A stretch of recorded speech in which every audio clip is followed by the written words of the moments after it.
சொல்லி கொண்டு போயிட்டானே ரகசியமா கொண்டு போய் என் பிள்ளை கொண்டுட்டானே என் பிள்ளை கொண்டுட்டானே என் பிள்ளை கொண்டுட்டானே என் பிள்ளை இல்லாம நான் இனி போவே மாட்டேன். நான் என் பிள்ளைக்கு கூட தாவ போறேம்மா. எனக்கு கல்யாணம்மா என் 4 மாத பிள்ளை நான் இத்தனை நாள் வளர்த்துனது இருக்கா கண்ணவனு கொண்டு போனதுக்கா நான் கொண்டு. விஜய் ஆட்சியில் லாக்அப் மரணமா?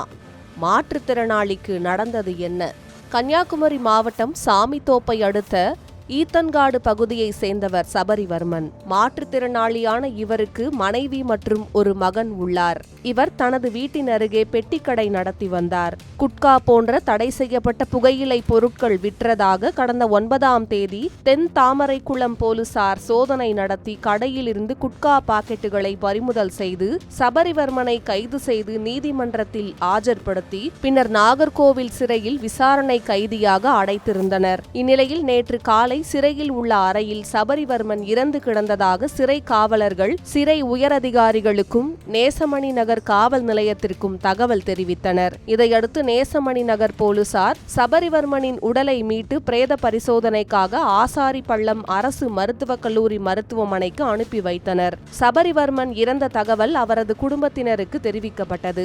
அதிர்ச்சியடைந்த அவரது மனைவி மற்றும் உறவினர்கள் ஆசாரிப்பள்ளம் மருத்துவக் கல்லூரி மருத்துவமனை முன் குவிந்தனர். சபரிவர்மனுக்கு எந்த நோயும் இல்லை என்றும் அவரது மரணத்தில் சந்தேகம் இருப்பதாகவும் உறவினர்கள் தெரிவித்தனர். கடந்த 9ஆம் தேதி கைது செய்யப்பட்ட சபரிவர்மனை 10ஆம் தேதி உறவினர்கள் நேரில் பார்த்துள்ளனர். அப்போது அவர் உடல் நலத்துடன் இருந்தாராம். அவரை ஜாமீனில் எடுக்க ஏற்பாடு செய்து வந்த நிலையில் போலீசார் போன் செய்து அவர் இறந்ததாக கூறியதாக உறவினர்கள் வேதனை தெரிவித்துள்ளனர். தென் தாமரைக்குளம் போலீசார் தாக்கியதால் தான் அவர் இறந்ததாக உறவினர்கள் குற்றம் சாட்டுகின்றனர். மேலும் சபரிவர்மனின் மரணத்திற்கு நீதி கேட்டு அவரது உறவினர்களும் கிராம மக்களும் மருத்துவமனை வளாகத்தில் போராட்டத்தில் ஈடுபட்டனர். போராட்டம் 1 மணி நேரம் நீட்டித்ததால் Kumari police SP doctor Stalin நேரில் சென்று பேச்சுவார்த்தை நடத்தினார்.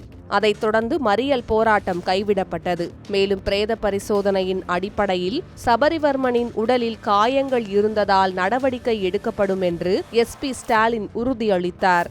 சபரிவர்மன் மரணம் குறித்து நீதிபதி மற்றும் ஆர்டிஓ ஆகியோர் நாகர்கோவில் சிறைக்கு சென்று விசாரணை நடத்தினர். தற்போது இது குறித்து எதிர்க்கட்சித் தலைவர் உதயநிதி ஸ்டாலின் இன்ஸ்டா போஸ்ட் ஒன்றை போட்டுள்ளார். நாகர்கோவிலை சேர்ந்த மாற்றுத்திறனாளி இளைஞரான சபரிவர்மன் காவல்துறையால் கைது செய்யப்பட்ட நிலையில் நீதிமன்ற காவலில் மரணமடைந்திருப்பதை அறிந்து அதிர்ச்சியுற்றேன் என்றும், கைதான போது நல்ல ஆரோக்கியத்துடன் இருந்த சபரிவர்மன் விசாரணை முடிந்து சிறையில் அடைக்கப்பட்ட போது உடல்நல குறைவால் இறந்துவிட்டார் என்று காவல்துறை தரப்பில் சொல்லப்படுகிறது.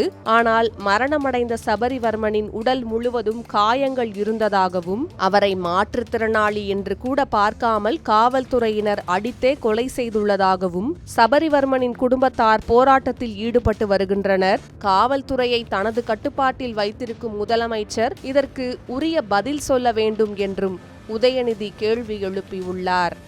மேலும் பிரேத பரிசோதனையின் அடிப்படையில் சபரிவர்மனின் உடலில் காயங்கள் இருந்தால் நடவடிக்கை எடுக்கப்படும் என எஸ்பி ஸ்டாலின் உறுதியளித்தார்.